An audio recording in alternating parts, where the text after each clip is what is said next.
If you thought that presenting in front of your classroom for 10 minutes was scary, then you'd probably think that no one in their right mind would voluntarily get up on stage in front of hundreds of complete strangers and dance for hours, night after night, in what's equivalent to a swimsuit no less. But that's exactly what Egyptian dancer Amie Sultan does, and she's great at it. I've been dancing all my life, actually. I was a classical ballet dancer before. I started my training when I was 5, less than 5 even, and then I became a professional ballerina when I was 15.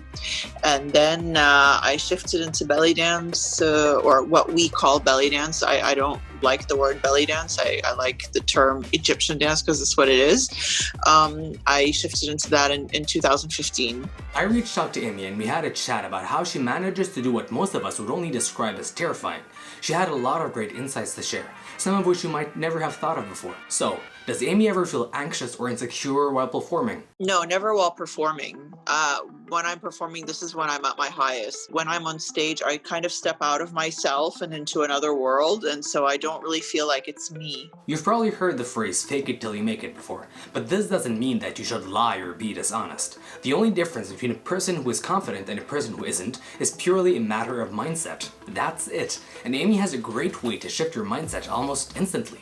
We're much less judgmental of others than we are of ourselves, so you can create a character other than yourself and just step into them. So I lose all knowledge of the fact that there are people around, that there is anything around. I step into that character that I am at that moment. I'm definitely not myself as I'm sitting here before you when I'm on stage. I create a character for that, and it's always been that way. Amie says that when she's performing, she loses all knowledge that there are people around her, and this isn't just a metaphor. If you've ever been on stage, you know that you can't really see the audience because a dozen lights are beaming straight into your eyes. Creating a character can have the same effect by standing in between you and whoever you need to speak with. I can compare it to, I don't know if you ever saw this movie, The Mask. When he puts on the mask and he transforms into this like really confident guy who could just get away with anything.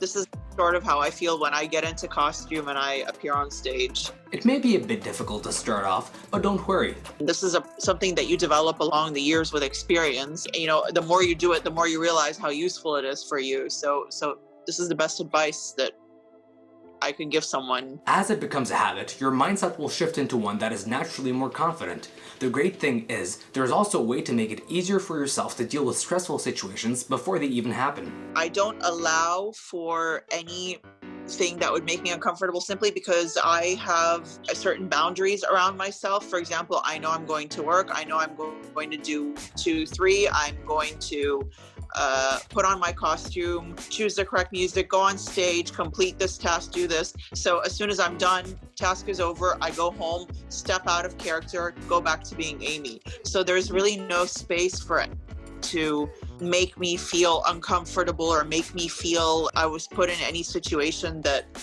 I didn't like. Amie essentially has her life planned out quite carefully with attention to detail. When she performs, it's almost like she has a mental checklist of every little thing that'll happen. This makes performing easy to visualize. You can go over it in your head time after time as though you're practicing it, and it's proven to make the real event easier to deal with. I'm just really picky about the environments I choose to be in. I'm not likely to hang out with people who would even remotely upset me. I'm very picky with my friends, my close circle. Those are the ones I spend time with when I want to spend time with someone. Otherwise, I'm at home doing my activities that I enjoy, engaging in the things that I want to do. So I'm really doing things my way rather than forcing myself into situations that I have no control over. The second thing that Amie does is that she's picky about the environments she chooses to be in. Of course, we can't always avoid stressful situations, but if they're unnecessary, it can be best to cut them out altogether. You've got to pick your battles. But what if all else fails? What if you just can't step out of yourself and into a character, or you're unable to plan ahead or avoid a stressful situation? Here's what Amie suggests you do. Well, in any decision you're trying to make, always think about the worst case scenario. And if it's really not that bad, then definitely go for it. I mean, it's just really never that bad. Some people might tell you to relax or not worry, but Amie goes for the complete opposite. Though this may seem counterintuitive at first, it makes complete sense. When you picture the absolute worst case scenario, and then process and accept this worst case scenario, then there isn't really anything left to be scared of. It's like getting an injection. You know that it might prick for a second, but you also know that it'll pass, and once you've gotten comfortable with being uncomfortable, you'll be able to laugh along as you say something like, I like the idea of art that is produced through suffering. Thank you for watching. I hope you enjoyed Amie's tips on confidence. I'd like to know which you liked most. And if you have any other tips that weren't brought up, I'd love to hear them in the comments below.